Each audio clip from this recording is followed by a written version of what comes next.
Welcome to the Crypto News. In today's video, Lyn Alden shares his view on why the Bitcoin network can slowly but surely replace the current banking system. Bitcoin base layer is a broadcast network, whereas Lightning is a multi-sig set of channels, a network of channels that exists on top of the Bitcoin network, and basically allows for much quicker payments. But of course, it's a newer system. There's more security challenges, more complexity associated with it. And one thing I find interesting is if you look at the map of it, it actually looks quite a bit like the internet did in the early years. So if you look at the current financial system, the way it's structured, you have major settlement systems. They're often run by a central bank or a consortium of banks, and what they do is they settle large, small numbers, relatively small numbers, kind of like millions or tens of millions or hundreds of millions a year, which is small in a global sense, of these gigantic transactions. And those are settlements between banks that are generally each in the millions of dollars. And they represent these large settlement transactions that actually consist of multiple consumer transactions and business transactions at a higher layer. And so, for example, when you use your Visa card, that's not the core of the system. You're, depending on how you define it, I mean, you're 3-4 layers up on the stack. And so basically we have this kind of process where you have these, if you look at FedWire, for example, that's one of the major settlement networks in the United States, and it's operated, as one might guess from the name, by the Fed. And you have this gross interbank settlement system, and it's funny, it actually does about as many transactions per year as the Bitcoin network, kind of rough order of magnitude, but it settles literally hundreds of trillions of dollars per year in gross figures, because these represent banks sending gigantic transactions to each other. And most of us are using that system without even interfacing with it ever. We don't even know, most of us, that we're using it, but just by participating with our bank and using these other types of ways of moving money more quickly for smaller amounts, we end up using that indirectly. And I remember, Elizabeth Stark would say, for example, that in the future she envisions people using Bitcoin and Lightning without even necessarily realizing that they're using it. And I think that's the kind of ecosystem we could see built over time, which is that in addition to Bitcoin, in addition to Lightning, in addition to some of these side chains that give a little bit more expressivity, similar to what you'd see in smart contract blockchains, you also then have a custodial system. And that's kind of controversial to some people, but some people want some degree of custodialship or want to be able to call someone on the phone, or for whatever reason they want that business relationship. And that's yet another scaling method on top of the stack. And so, for example, as of several months ago, technically everybody with a Cash App account can access Lightning. And so, basically you have this kind of layered approach, and we could see more layers again. I mean, there's other things like channel factories and stuff that could scale things further. They get a little bit above my technical pay grade, but essentially you have this, much like kind of Bitcoin represents almost like a decentralized FedWire system mixed with its own unit, gold, basically. So you have like digital gold combined with FedWire, and on top of that you have Lightning's kind of like Visa, and then on top of that you have these other types of interfaces. And I think that what we're seeing is that that basically gives users the option to use it in a way that makes sense for them, right? So if they want the full self-sovereign experience, they can go right to the base layer, they can get a cold card, they can store their funds. If they want to do a self-custodial Lightning wallet, that's another choice that they can do. There's different trade-offs and advantages they get in order, when they do that.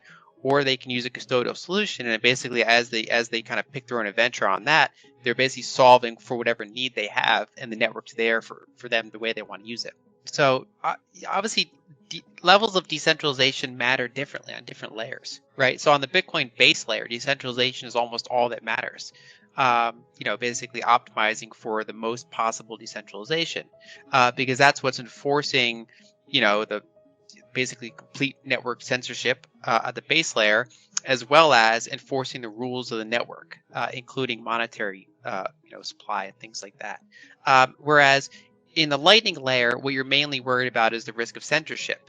And so kind of the worst thing that can happen is aside from certain challenges that can make you lose your coins, but in a practical sense, basically getting censored from a large node, and that optionality is key. And I think when people kind of theorize about how this works, they over engineer it in their head, and they want to design for every possible thing, and basically almost pursue decentralization for decentralization's sake, whereas it's ultimately about designing for the end goal in mind. And so Bitcoin at the base layer needs to be super decentralized, whereas that optionality on the Lightning Network is what makes it so useful, because it's not, the Lightning layer is not enforcing the money supply, it's not enforcing, the consensus rules. You're just routing individual payments. And other types of criticisms are, a lot of the early criticisms were valid because it's a young network. Over time, the usability has started off poor, and it's gotten much better as more and more apps are being built, and more liquidity is being built, and more interesting designs and solutions are being proposed and implemented. One of the criticisms that still exists, and there's some validity to, is that although it's generally a privacy improvement compared to the base layer, it's by no means perfect privacy, especially for the recipient. It generally offers pretty good privacy for the sender, but the recipient is still very exposed. And then even for the sender, it's not absolutely perfect guaranteed privacy. There are ways to surveil the network.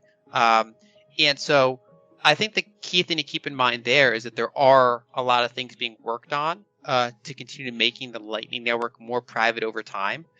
So there's ways to make it harder to surveil where the payment originated, where it's going, if you manage to get snapshots of it on the network. And there's also proposals to make the recipient a lot more private and kind of match them compared to the sender in terms of levels of privacy. And so I think, and there's also, there's Fediments that kind of act like these, they're both custodians, but then they also are these kind of like, they're blind custodians that allow for improved fungibility on the network. And so I think that it kind of on multiple fronts, there's a lot of work being done on privacy. But I think that, the main ones, that I've seen, at least from my analysis when I started looking into it years ago till now, the big kind of FUDs or the big criticisms were, that it's like, as Pablo covered, that it's not Bitcoin, or that it's centralized. And then as you go downstream from there, you get into the other ones. And I think that, over time, it's something that is continually underestimated, because it is still an active area of development, both from the developers doing the actual implementations, as well as the developers doing the more consumer-oriented, the wallets, the apps, liquidity providers. And I think it's something that it's the critical mass makes it so that it's far more interesting now, in my opinion, than it was, say, 3 years ago. I have bad news for you. If you're not rich by now, you're screwed. And if you're in debt, you're even double screwed. How so, you might wonder? Well, the sad truth is that you're working your whole life to make someone else rich. The mega corporations, the banks, the politicians, everyone is getting richer. They get your money. And what is even worse, they get your time, they get your life. You are not even in a rat race, you're in a financial prison. But what could a solution for you look like? Honestly, I don't know, but I know what a solution for me would look like. It's very simple. I use whatever money I have and I multiply it with 1,000. This could make my life much easier, and probably yours as well. If you have $1,000 available and multiply this with 1,000, I believe that this could solve some financial issue for the one or the other. Of course, if you're ugly, you would have to multiply it with much more than 1,000. My name is Marco Stan, and this is what I decided to do. I decided to 1000x my money. This is not a joke. I know what you may be thinking. What is this guy talking about? How should this work? This is not possible. Well, I made a detailed video where I laid out my plan. And some clever folks might even want to look at this plan and copy it and do exactly what I do. This is just a little hint on the side. You have two options. You leave, you forget what you have seen.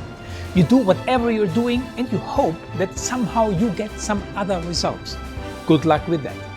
Or you click the link below the video. You enter your email address because I'm not showing this to everybody. You at least watch my video on how I plan to 1000x my money. The choice is yours. Make the right choice. Join me. See what a different future you could have. See at least how I intend, how I plan to do the 1000x. So click on the link below, enter your email address, and I see you on the other side. Your Markus Dahn.